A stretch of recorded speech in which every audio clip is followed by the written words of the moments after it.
नमस्कार साथियों। Haryana agriculture university ABP और भाजपा के गुर्गों का अड्डा बन गई है। ये हरियाणा प्रदेश का दुर्भाग्य है। हरियाणा एग्रीकल्चर यूनिवर्सिटी के वाइस चांसलर एबीवीपी के पटके पहनकर उनके निर्देश से कृषि विश्वविद्यालय के बच्चों के सर फोड़े जाते हैं। पिछले मंगलवार को जो हुआ वो शायद हरियाणा की यूनिवर्सिटीज में बहुत वर्षों से नहीं हुआ। पहले दिन में बच्चों को बेरहमी से जानवरों की तरह पीटा गया सुरक्षा गार्ड्स के द्वारा, और शाम को जो हुआ वो तो कभी शायद हुआ ही नहीं। जब चीफ सिक्योरिटी अफसर, जब वाइस चांसलर की चापलूसी करने वाले फैकल्टी के लोग, जब कुलपति के साथ काम करने वाले अधिकारी और रजिस्ट्रार, जब फैकल्टी के लोग ही डंडे लेकर बच्चों का सर फोड़ेंगे, उन पर जानलेवा हमला करेंगे, गुंडागर्दी का आलम फैलाएंगे, अफरा तफरी फैलाएंगे, माफिया की तरह बिहेव करेंगे, तो फिर बच्चों के भविष्य की रक्षा कौन करेगा? और युवाओं की मांग क्या है? क्या श्रीमान नायब सैनी को ये नजर नहीं आती? प्रदेश के शिक्षा मंत्री तो कहते हैं कि मैं कम पढ़ा लिखा हूं। कोई बात नहीं, कम पढ़ा लिखा होने से आदमी अशिक्षित नहीं हो जाता, बच्चों का दर्द समझने से शिक्षित होगा। तो हरियाणा के मुख्यमंत्री क्या कर रहे हैं? उन्हें ये समझ नहीं। बच्चों का वजीफा काट दिया गया, केवल इतना एजिटेशन है। एग्रीकल्चर यूनिवर्सिटी के युवाओं को CGPA 70% जिनको मिलता था, सबको वजीफा मिलता था। BSc वालों को भी, MSc और PhD को भी। वो रूल बदलकर, वो वजीफा काटकर केवल 25% संख्या कर दी गई। ग्रामीण पृष्ठभूमि से आने वाले ये बच्चे, छोटे छोटे किसानों के घरों में जन्म लिए ये लड़के और लड़कियां, ये सारी शिक्षा अफोर्ड नहीं कर सकते। केवल ये अपने गुण के आधार पर वजीफा मांग रहे थे, इतनी ही मांग थी। दूसरी मांग ये थी कि जिन गांव ने, जिन सेंटर्स ने अपनी जमीन जायदाद यूनिवर्सिटी को रिसर्च के लिए दी है, उनके बच्चों का आरक्षण जारी रहे। इसमें गलत क्या है? जो बच्चा BSc करेगा वही तो MSc में दाखिला लेगा, जो MSc करेगा वो PhD में दाखिला लेगा।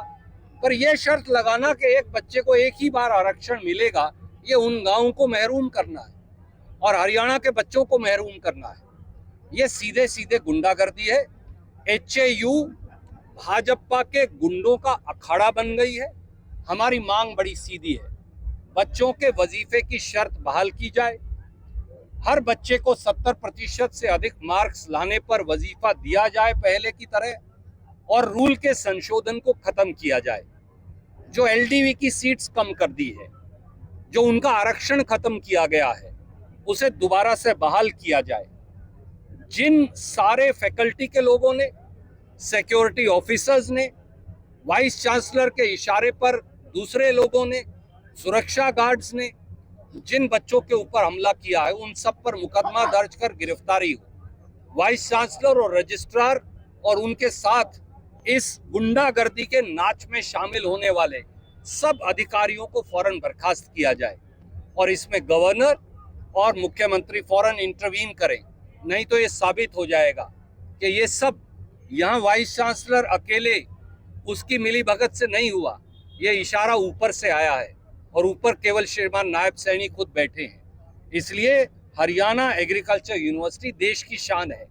देश की शान इस विश्वविद्यालय को खत्म करने का जो षड्यंत्र किया जा रहा है भाजपा द्वारा, और इसे भाजपा की दुकान बनाने का जो एक षड्यंत्र किया जा रहा है, इसे फौरी तौर से बंद हो।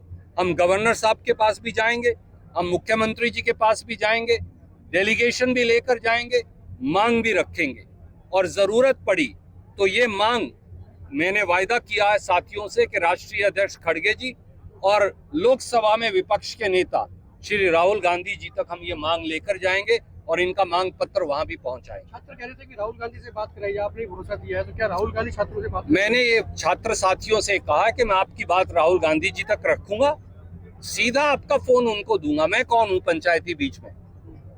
राहुल गांधी जी हर जगह जाकर जहां जहां अन्याय होता है छात्रों पर, युवाओं पर, छात्राओं पर, राहुल गांधी देश के हर कोने में जाते हैं।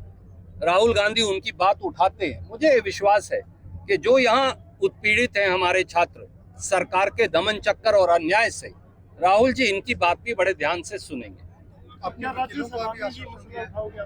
देखिए, राजनीतिक दल से ऊपर उठकर आपने बहुत लंबे समय इस इलाके में सेवा की है, आपने बहुत लंबे समय युवा और छात्र की राजनीति में सेवा की है।